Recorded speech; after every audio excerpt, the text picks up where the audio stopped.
Por primera vez en Puerto Rico se celebra el Congreso Internacional de la Lengua Española. Representantes de 24 países, así como la presencia de 2 premios Nobel, destacan los trabajos de este evento trianual que se efectúa con motivo de su 7ª edición y que se convierte en un foro universal de reflexión sobre el rol del español en la sociedad contemporánea, sus dificultades y retos. En Enfoque Noticias 24/7 hemos querido unirnos a este homenaje a la lengua de Cervantes y hoy le presentamos una edición especial en la que abordamos la situación actual del español, no solo en Puerto Rico, sino en el mundo.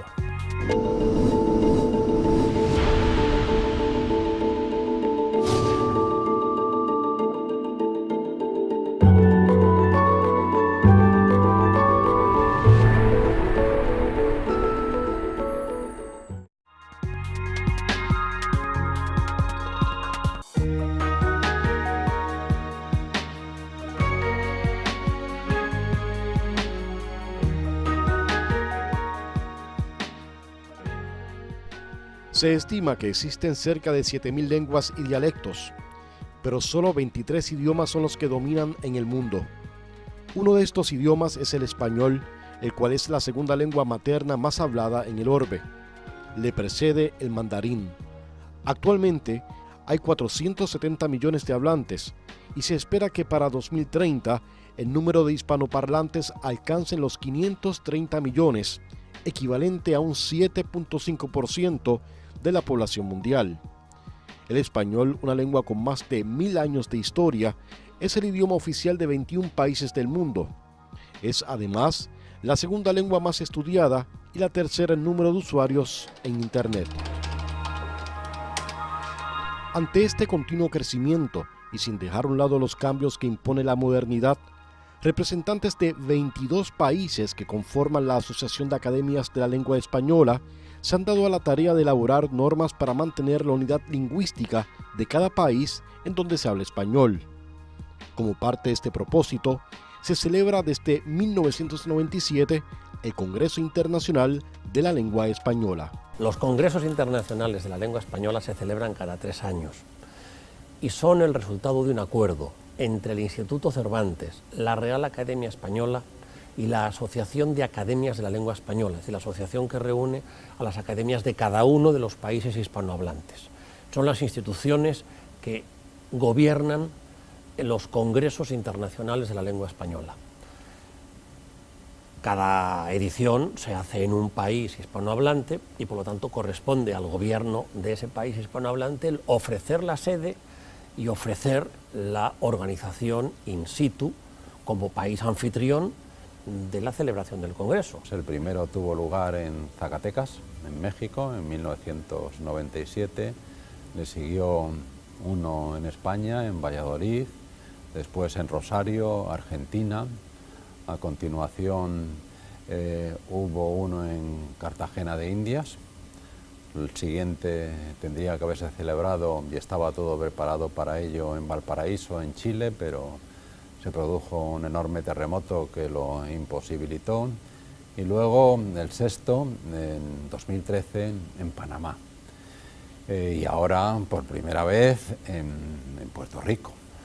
Estábamos en Panamá en el congreso anterior hace 3 años y fue el gobierno de Puerto Rico el que lanzó la idea de que el próximo congreso fuera en Puerto Rico, reunidas las instituciones y analizada la propuesta del gobierno de Puerto Rico frente a otras posibles propuestas, efectivamente, llevó a que estemos aquí.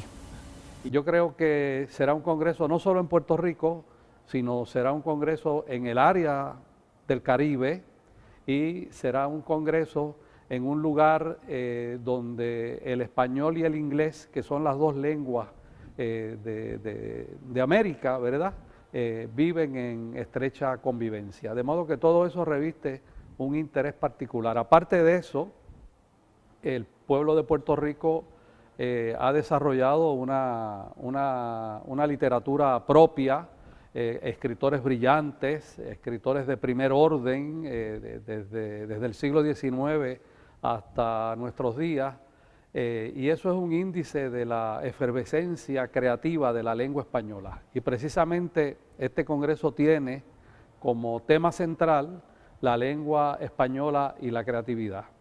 Y en eso Puerto Rico brilla, no solamente por sus poetas, por sus narradores, también por su música. Puerto Rico es una potencia musical en el mundo hispánico, y esa música también se piensa, se vive, se canta y se baila fundamentalmente en lengua española.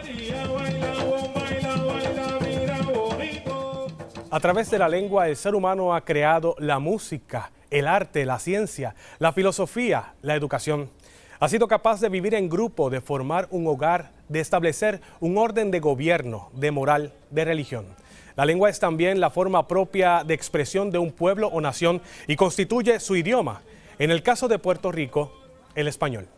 El español es una lengua que se desprende de un tronco común que es el latín, pero también se utiliza el término dialecto para referirse a cada una de las variedades de una lengua. Pero ¿qué sucede? Que a través de los años ese término adquirió una carga peyorativa.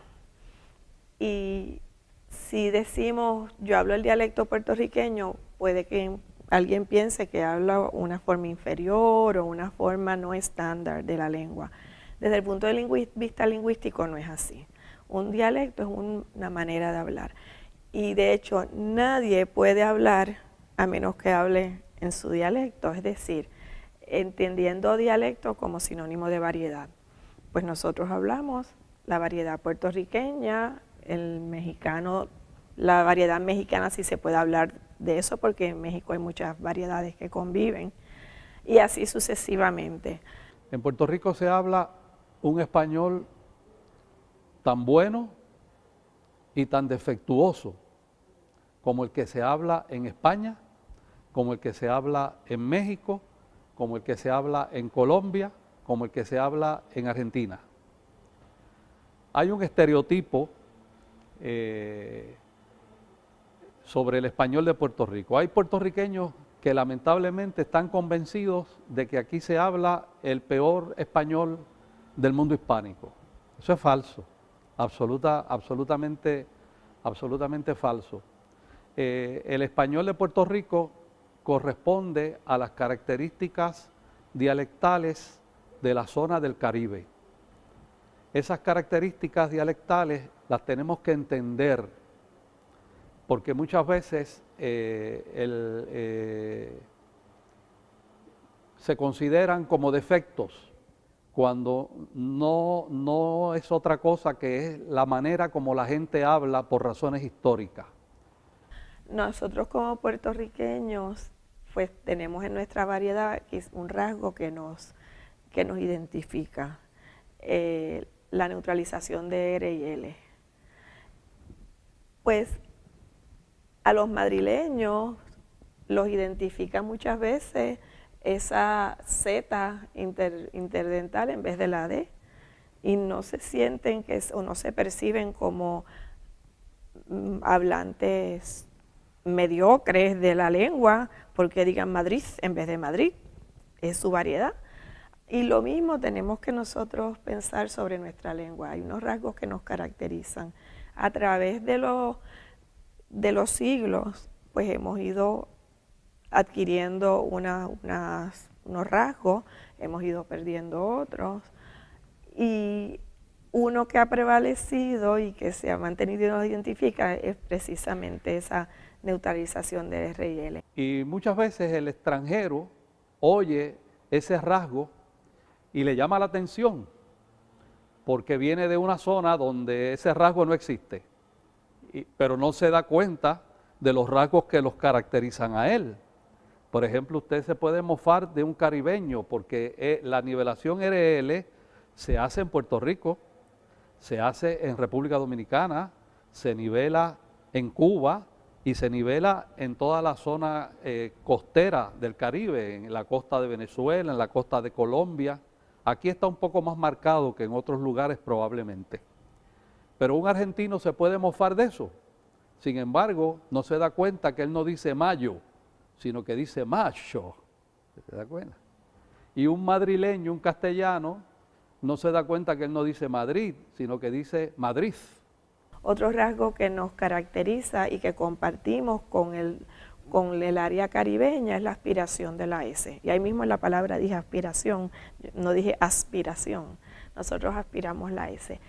Pues eso es un fenómeno propio de las hablas caribeñas. Y cuando digo hablas caribeñas, no es exclusivamente antillana, sino las regiones que bañan las costas del Caribe, costas nortes de Venezuela, costas nortes de Colombia, Panamá, las Antillas, etcétera, etcétera. Y hay diferentes niveles o diferentes realizaciones de esa S, desde una S sibilante hasta una aspiración y una elisión. Y todo eso estos son cambios que el sistema permite. No van en contra del sistema, en realidad no estamos nadando en contra de la corriente, sino que estamos permitiendo que el sistema pues fluya. Y quizás por eso es que se denomina en la lingüística al español, a la variedad puertorriqueña o a la variedad caribeña en términos generales como una variedad más abierta a las innovaciones. Nosotros estamos dentro de una modalidad dialecto innovador.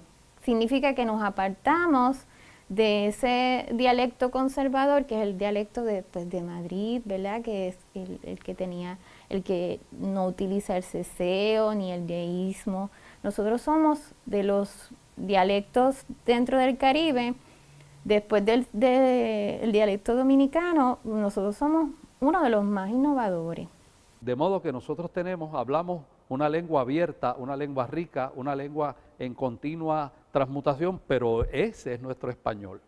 Ese es nuestro español, eso hay que entenderlo y eso se tiene que traducir en un sano sentido de orgullo y sentirnos cómodos en la forma como hablamos el español. No tenemos que tratar de hablar el español como nadie más, sino hablarlo como lo hablamos nosotros. Los trabajos durante la 7ª edición del Congreso Internacional de la Lengua Española girarán en torno al tema Lengua Española y Creatividad. Será dedicado a 3 destacados escritores, de España a Pedro Salinas, de Nicaragua a Rubén Darío y de Puerto Rico a Luis Palés Matos.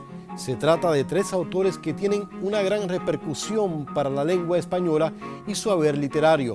Hoy destacamos el legado de nuestro Palés Matos, conocido como el precursor de la poesía negroide en el mundo hispano. Una visita al hogar de la doctora Mercedes López Baral bastó para acercarnos a la obra de Luis Palés Matos y descubrir su aportación al mundo de las letras, sobre todo en el género de la poesía. Inspirada en la búsqueda de la belleza a través de la palabra, la antropóloga y crítica literaria es conocida por sus investigaciones sobre la obra mítica palesiana.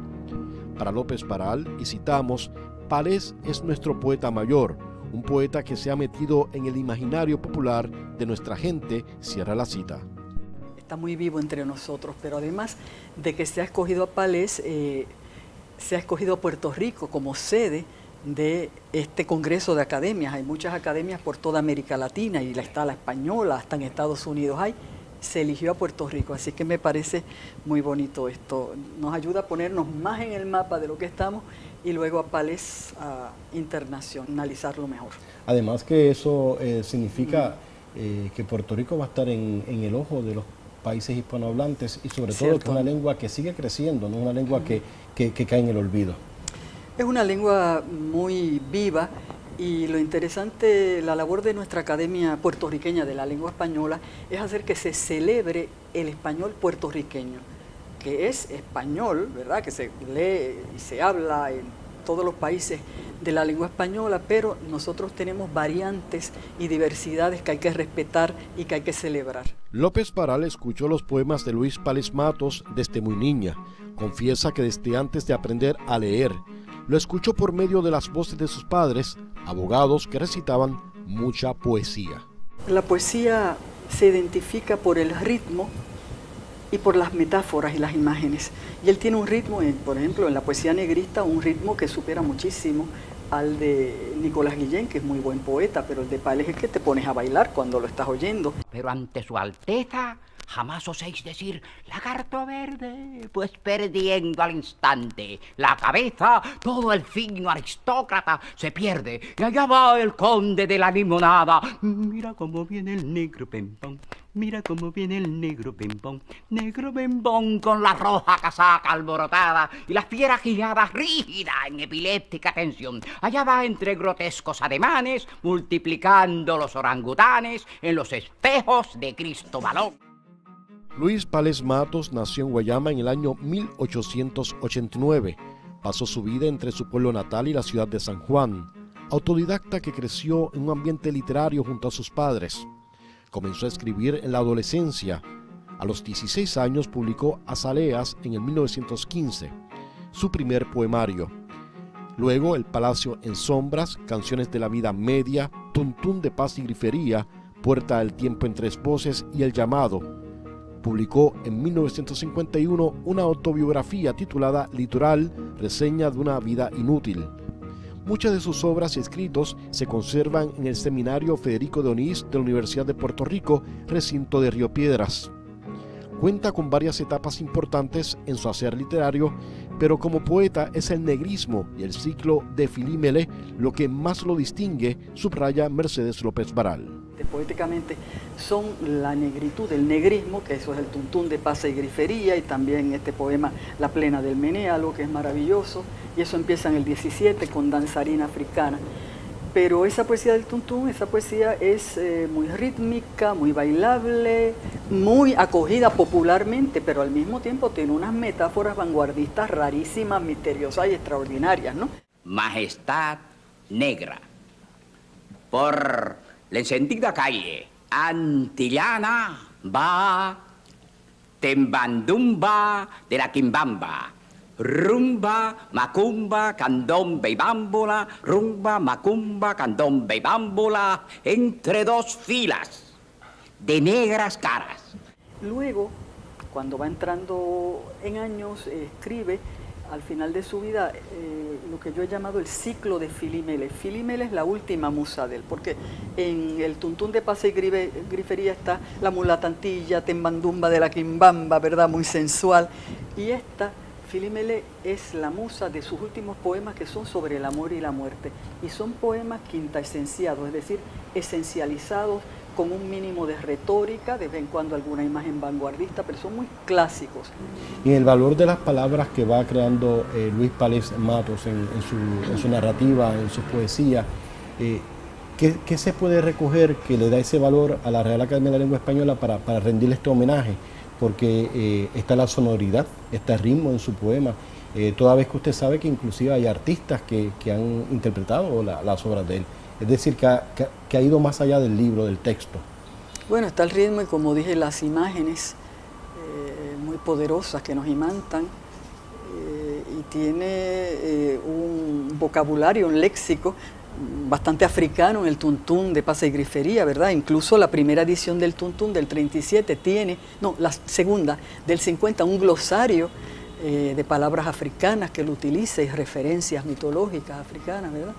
En el poema Majestad Negra de Tembandumba de la Quimbamba, él dice, la mulata va caminando por la calle antillana y remeneándose, ¿no? Contoneándose, y entonces él dice, y el caderamen masa con masa exprime ritmos, suda que sangra, y la molienda culmina en danza. Así es que ese caderamen es un neologismo, porque existe, por ejemplo, la palabra maderamen, que es una palabra náutica de navíos y tal, ¿verdad?, que tiene que ver con las maderas de la nave, pero él entonces acuñó caderamen. La catedrática tiene 3 obras dedicadas a la poesía de Luis Pález Matos. Estas son El barco en la botella, la poesía de Luis Pález Matos, Orfeo y Mulato, Pález ante el umbral de lo sagrado, y cuenta con una antología crítica de los poemas del escritor boricua. La primera ganó el Premio de Literatura del Instituto de Cultura Puertorriqueña. En El barco en la botella yo intenté darle una mirada a la poesía completa de Pález. Digo, no todos los poemas, pero a todas las etapas de Pález, es decir, tratando de ver cuáles son sus símbolos dominantes. Esa oposición entre mar y tierra. Y entonces en el barco en la botella, en Orfeo el Orfeo Mulato. Mulato, que se titula... Pero fíjese el título, Orfeo Mulato, Palés ante el umbral de lo sagrado. Ahí va, ahí ¿A qué voy. altura se llama esa Ahí poesía? voy.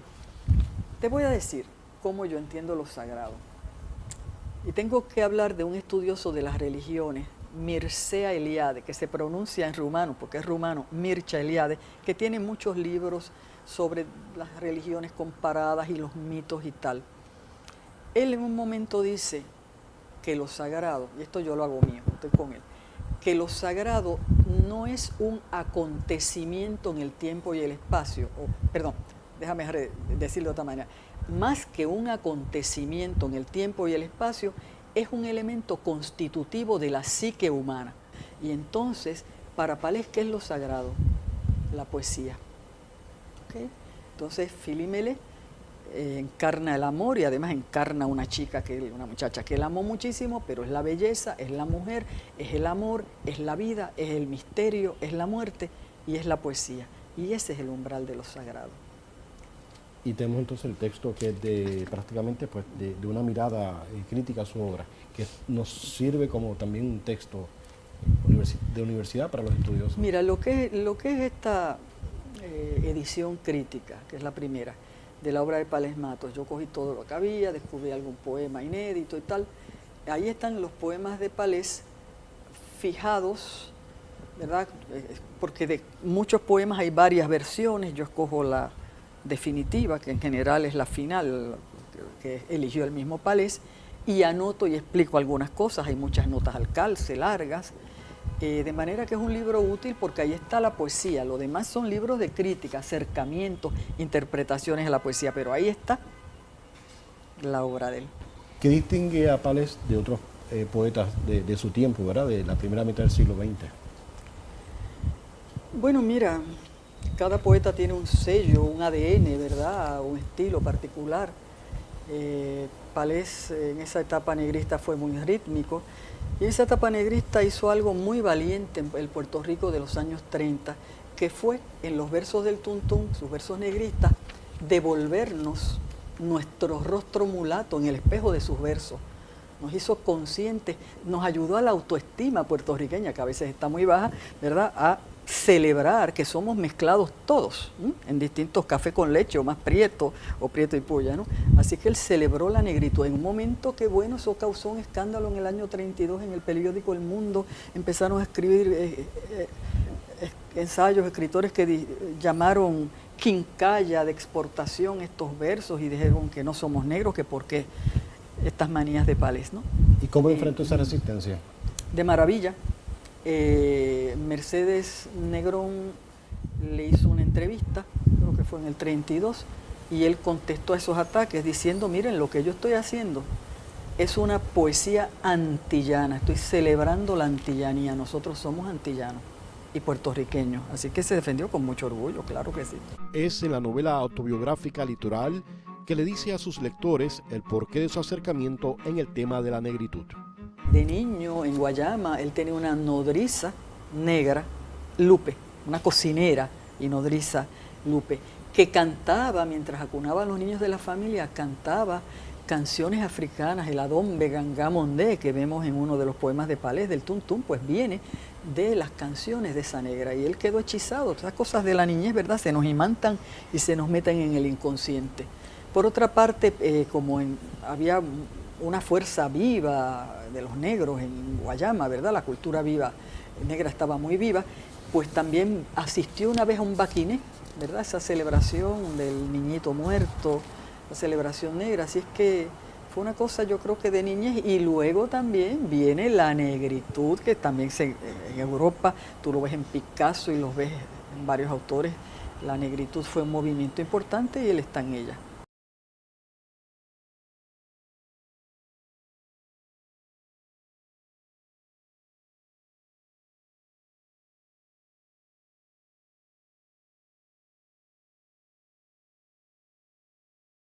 Un análisis a la evolución demográfica de las 5 lenguas más habladas del mundo, chino, inglés, español, hindi y árabe, entre 1950 y 2050 refleja que en términos relativos, la proporción de hablantes de chino e inglés desciende por razones de demografía mundial. Por el contrario, tanto el español como el hindi están conociendo un aumento moderado, pero continuo, de su número de hablantes. El Instituto de Cervantes calcula que actualmente hablan español alrededor de 559 millones de personas, incluidos los hablantes de dominio nativo, los de dominio limitado y los estudiantes de español como lengua extranjera. Se asegura que si no cambia la tendencia, dentro de 3 o 4 generaciones, el 10% de la población mundial se entenderá en español. En 2050, los Estados Unidos hablan de que los hispanos serán 132.8 millones. Eso supondrá que el 30% de la población estadounidense, casi 1 de cada 3 residentes en los Estados Unidos, será hispano. A veces perdemos de perspectiva la gran fortuna que tenemos al ser hispanohablantes en Puerto Rico, porque tenemos acceso a toda esa comunidad en una misma lengua, no solamente para acceder a sus productos culturales, literatura, cine, etcétera, etcétera, sino también para hacer negocios con ellos en español. Y en ese sentido es importante recordar en Puerto Rico ese valor económico del español. Es una lengua que ha ganado un sitial preferencial en los estudios de segunda lengua. O sea, hasta hace poco muchas personas cuando escogían una segunda lengua solían escoger, por ejemplo, el francés. El español ha desplazado hoy la gente quiere estudiar chino mandarín o quiere estudiar español. Eso significa que el español también adquiere una importancia económica extraordinaria en el mundo. 21 millones de personas en el planeta están en un proceso de estudiar español. ¿Por qué? Porque les interesa saber español, porque hay 500 millones de hispanohablantes con quienes ellos quieren relacionarse. De esos 21 millones, ¿cuántos están en Estados Unidos? 8 millones. 8 millones de estadounidenses están en un proceso de aprender español. ¿Cuántos de esos 8 millones están en Puerto Rico estudiando español? Muy pocos, muy pocos. O sea que tenemos una gran oportunidad por virtud de hablar español. Si bien es cierto que el número de hablantes en español va en aumento a nivel mundial y es un valor económico excepcional, no es menos cierto que en estos momentos el inglés se ha convertido en la lengua franca del planeta. De ahí el interés creciente de muchos poder hablar este idioma. En Puerto Rico, por su relación política con Estados Unidos, cohabitan ambas lenguas. La influencia se hace sentir. Algunos piensan que esto es una amenaza para el español, pero para otros es una forma más de enriquecer el idioma, uno que está en constante evolución. Hay mucha influencia del inglés, en el caso particular de Puerto Rico, pues gracias a la emigración que hemos, ¿verdad?, visto cómo se ha incrementado durante estos pasados años, especialmente la pasada década. Vemos que esos estudiantes pues combinan en ocasiones palabras del inglés con el español. Tenemos pues adjetivos como fuleteado, que son, pues cogen parte del inglés y le añaden el sufijo en español.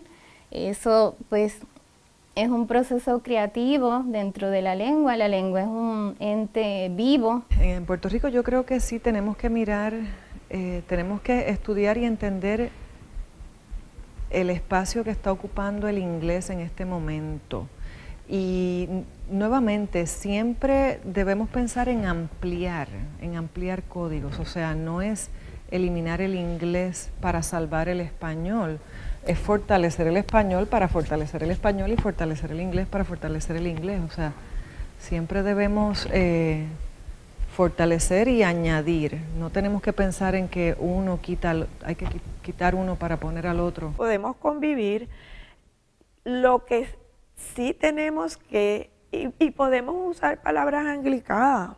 las usamos. Y es una realidad, no vamos a tapar tampoco el cielo con la mano, que en Puerto Rico hay más uso de términos anglicados que en otras regiones. Pero que sea privativo nuestro, para nada. En cualquier país hispanohablante del planeta, uno ve un anuncio en las calles con un término anglicado, es muy común, muy común. Y es normal porque es la lengua en contacto. Ahora mismo hay como unas 1.500 escuelas públicas y unas 900 escuelas privadas. Y el número de privadas va en aumento. Y de esas privadas muchas se llaman escuelas bilingües. Así que hay muchos niños que están teniendo una educación que no es la que teníamos antes, ¿no? Que era principalmente en español con la clase de inglés, sino que pueden tener algunas clases en español, otras en inglés, o en algún momento tercer grado pasar del español al inglés, o ser exclusivamente en inglés, de inmersión, varios modelos, inmersión, dual language. Y eso definitivamente está incidiendo, junto con, ¿verdad?, la valoración del inglés en general y la presencia cultural del inglés, está incidiendo en un nuevo panorama lingüístico en los jóvenes, que realmente urge estudiar. Este nuevo panorama lingüístico de los jóvenes incluye además el desarrollo de un modo particular para expresarse a través de los medios electrónicos y las redes sociales. Esta herramienta de la tecnología moderna se ha convertido hoy por hoy en uno de los principales medios de comunicación para este sector de la población. Actualmente, el español, después del inglés, es la lengua más utilizada por los usuarios en Facebook y Twitter. Símbolos, signos y abreviaturas son un distintivo en la redacción que se utiliza a través de ambos medios, pues la rapidez y límite de espacio dictan el modo en que se debe llevar la comunicación. La gente suele estar muy preocupada por eso, por la comunicación que se da en Twitter, en Facebook, en los mensajes de texto, en los correos electrónicos. A mí no me preocupa tanto. Le voy a decir por qué. Porque esos medios modernos de comunicación también hacen que el ciudadano esté en continuo contacto con el idioma escrito. O sea, para usted comunicarse, emitir un Twitter o un mensaje en Facebook o mandar un mensaje de texto, la gente está a través de esos medios todo el tiempo leyendo y escribiendo, leyendo y escribiendo. Yo diría que la tarea del lingüista no es identificar si el cambio es bueno o es malo. La misma comunidad determinará, la comunidad de hablantes determinará si esos cambios pues los acepta o no los acepta. A veces son modas que solamente tienen los jóvenes y cuando llegan a su etapa pues adulta las abandonan. Yo te diría que es más fascinante, es una forma de expresarse totalmente diferente a lo que nosotros estábamos acostumbrados a ver, ¿verdad? Es bien llamativa, es cambiante. Malo, pues yo no creo que sea prudente de mi parte decirte si es malo, sino que en cierta forma, pues no sé si nosotros nos tengamos que acostumbrar como docentes a ver eso como la nueva forma de escritura. Ellos, por ejemplo, no te utilizan ya el que en una redacción académica, te utilizan la Q como que y ya lo tienen tan grabado en su mente que cuando te escriben, yo espero que, pues yo espero Q. Y tú dices, bueno, ya esto parece ser, ¿verdad?, algo que está bien marcado en su forma de expresarse en escrito. Debido a su interés por entender mejor el modo en que los estudiantes y universitarios interactuaban a través de las redes sociales y cómo creaban nuevos códigos de comunicación a través de la redacción, la experta en lingüística hispánica, Brenda Corchado Robles, inició un estudio de carácter no científico que le tomó 2 años efectuarlo. 150 estudiantes formaron parte de la muestra de estudio. Ellos empezaron a darme claves sobre lo que percibían a través de las redes con el lenguaje escrito y con los emojis y con todos los artefactos que tienen en la red, cómo ellos pues compensaban esa falta de lenguaje no verbal. Y fue fascinante, especialmente el OK. El OK tiene unas funciones especiales dentro de la comunicación que se lleva a cabo por medio cibernético, ¿verdad? Y el OK puede ser un indicio de no quiero volver a hablar contigo, ya me cansé de tu conversación. Dependiendo la manera en que pongan el OK, si es en mayúscula, en minúscula, si tiene un punto final, ese OK tiene diferentes connotaciones. Y me pareció fascinante porque cuando yo ¿verdad? Yo estaba en esa etapa de mi vida, el OK era solamente está bien, nada más. Y no había nada más que buscar. El único peligro en realidad está en la medida en que no tengan el conocimiento. Mientras ellos puedan diferenciar que este es el sistema, la norma, o este es el sistema de escritura usual, y este es el sistema de escritura en el texteo, y yo creo que la inmensa mayoría de los usuarios de los medios digitales y de los medios de comunicación diferencian. Y eso ha sido muy estudiado. Yo no creo que presente una amenaza, pero siempre todo lo nuevo pues presenta una amenaza, ¿no? En ese sentido, la gente, el ser humano tiende a resistir el cambio, y lo mismo ocurre con el lenguaje. ¿Qué cambios prevalecerán? Solo el tiempo dirá. El idioma que la conquista española trajo a Puerto Rico a finales de la primera década del siglo XVI fue el castellano. Desde entonces, y a pesar de la soberanía estadounidense, la lengua en que principalmente nos comunicamos continúa siendo el español. El reconocimiento de esta realidad social y cultural, el 5 de abril de 1991, el gobernador para esa época, Rafael Hernández Colón, convirtió en ley una pieza legislativa del entonces representante Héctor López Galarza, que designó el español como la lengua oficial del país. Ese mismo año, el jurado del Premio Literario Príncipe de Asturias otorgó el galardón al pueblo de Puerto Rico por defender el idioma español y haber adoptado el castellano como su idioma oficial. Ha transcurrido ya 25 años y la conmemoración coincide con la celebración en la isla del 7º Congreso Internacional de la Lengua Española. A continuación, recordemos ese momento en nuestra historia. Conceder el Premio Príncipe de Asturias de las Letras 1991 al pueblo de Puerto Rico. ¿Qué fue lo que ocurrió para que Puerto Rico fuera elegido en ese entonces, para 1991, en ese galardón? Bueno, lo que ocurrió a lo largo de cerca de 100 años, que fue que el pueblo de Puerto Rico, luego del cambio de soberanía, mantuvo como su lengua vernácula el español.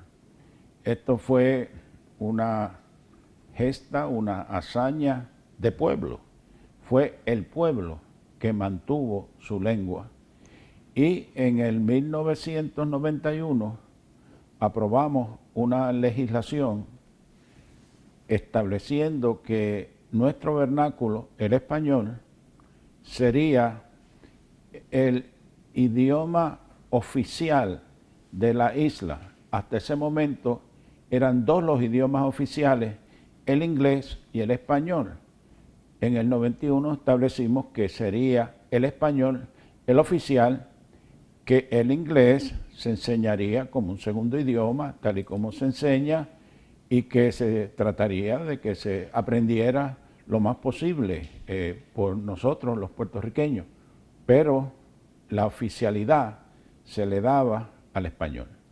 En aquel entonces, cuando se firma la ley, cuando usted tuvo la oportunidad de firmar ese proyecto, expresó que se hacía un homenaje a la libertad, entre otras cosas que mencionó. ¿Por qué específicamente dijo eso? Homenaje a la libertad. homenaje a la verdad. Bueno, ok. Podemos hasta mirarlo de las dos maneras. Homenaje a la verdad, homenaje a la libertad. Homenaje a la verdad porque la verdad lingüística nuestra es que nosotros somos hispanohablantes. Ese es el vernáculo. Con esa lengua nacemos y morimos. Rezamos y nos amamos. O sea, es nuestra lengua. Esa es la verdad. Que se trata a través de presentar dos idiomas oficiales, o se trataba, crear la impresión de que esto era un pueblo bilingüe. Esto viene del esfuerzo de los estadistas que quieren crear la impresión de que Puerto Rico, pues, culturalmente no se distancia mucho del pueblo de los Estados Unidos, y por eso la idea de oficializar ambas lenguas y de esa manera proyectar que somos un pueblo bilingüe. Esa no es la verdad. La verdad es que el 60% de nosotros, los puertorriqueños, aún después de haber pasado por la escuela, no hablamos inglés, el 60%. Un 20% sabe algo de inglés y se puede defender un poquito. Y habrá un 20% que sí habla los dos idiomas. Eso pero esa es la verdad. Entonces, lo que hacía esta ley era que se ajustaba a la verdad. Ahora, desde el punto de vista de la libertad, pues nosotros como un Estado libre asociado, con nuestra autonomía, decidimos establecer cuál era la lengua oficial de Puerto Rico y que el Congreso de los Estados Unidos y el pueblo de los Estados Unidos respetó esa decisión nuestra y no hubo una sola queja de esa parte. Las quejas aquí vinieron de los estadistas, pero no de los Estados Unidos. En ese momento que firmó la ley, en 1991, no hubo ninguna queja de los Estados Unidos, pero antes en esa evaluación nunca se hubo ninguna preocupación con que se trastocara de alguna forma la relación política entre ambos gobiernos, tanto Estados Unidos como Puerto Rico. No, porque no iba a eso. Lo que iba era a establecer la verdad cultural, lingüística del país. Y sobre esa verdad es que está creada y montada la relación, siempre ha estado así. Las cifras que me acaba de dar hace un momento sobre la cantidad eso de es del personas... censo, más o menos, del censo que lleva a cabo los Estados Unidos. Ok, las cifras de las personas que hablan español en Puerto Rico siguen vigentes así mismo hoy día. Bueno, sí. 60% de personas hablando español. O sea, el español lo hablamos todos los puertorriqueños. Las cifras que yo te di son las de aquellos que no hablan inglés o que lo hablan un poco o que son bilingües. Esta ley que firmó usted en 1991 fue derogada en el 93 por otra administración. ¿Cree usted que esto deberíamos volver a lo que se aprobó en el 1991? Yo creo que eventualmente,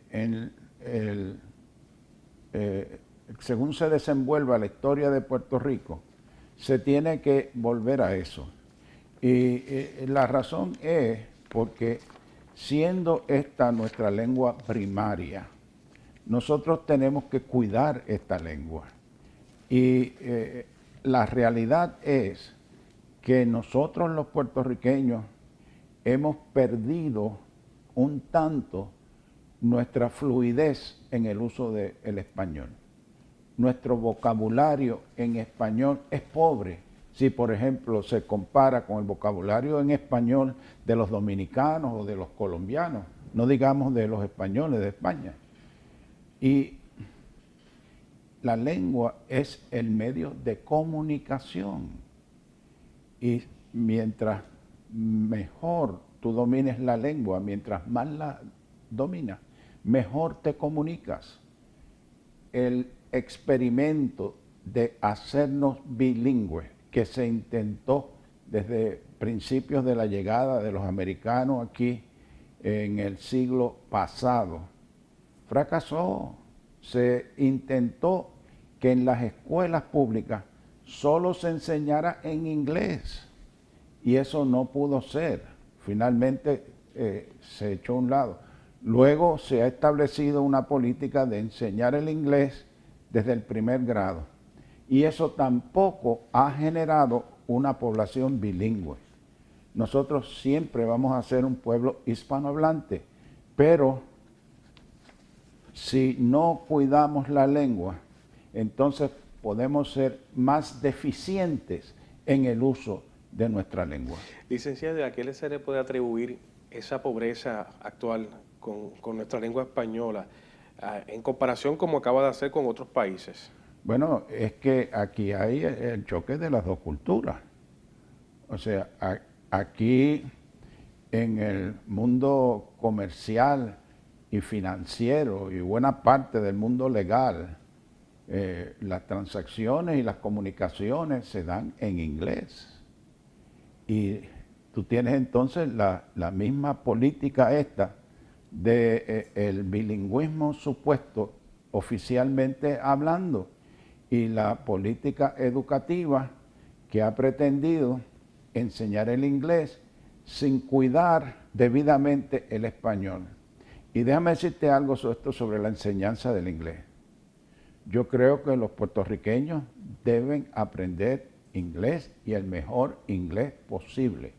Lo que creo es que el sistema que tenemos no conduce a eso y que para que se aprenda bien el inglés debe enseñarse no desde el primer grado con maestros que ni siquiera saben inglés, enseñando inglés en muchos casos, sino ya en los grados más avanzados con maestros especializados en la enseñanza del inglés.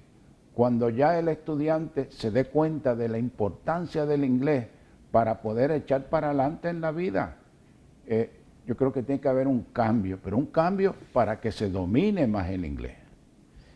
Si usted tuviera el poder ahora mismo, ¿volvería a convertir el español como el idioma oficial de Puerto Rico? Si yo estuviera en el poder, yo hubiera mantenido la ley que aprobamos y lo hubiera instrumentado, pero eso no fue posible. Licenciado, hay personas que piensan que mantener el inglés y el español como idiomas oficiales es un tema estéril. ¿Qué opina usted? Bueno, ya yo te he explicado. Es que nosotros tenemos que tener una política lingüística adecuada que fomente nuestra capacidad comunicativa, que si nuestro idioma vernáculo es el español, tenemos que darle una atención especial al español para dominarlo de la mejor manera posible. Y luego entonces también aprender inglés para hacer uso de un segundo idioma. ¿Cómo ve ahora mismo el idioma español en Puerto Rico? Ha mantenido, ya me dijo hace un rato que ha habido una pobreza. ¿Cómo ve el futuro entonces del idioma aquí en la isla? Preocupante si no le damos la atención debida.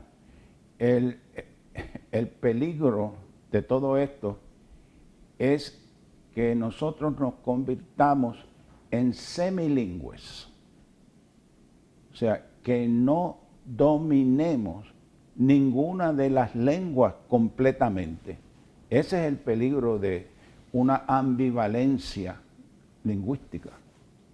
Y en ese caso, ¿qué le parece entonces la celebración aquí en Puerto Rico del Congreso Internacional de la Lengua Española? Pues me parece muy bien.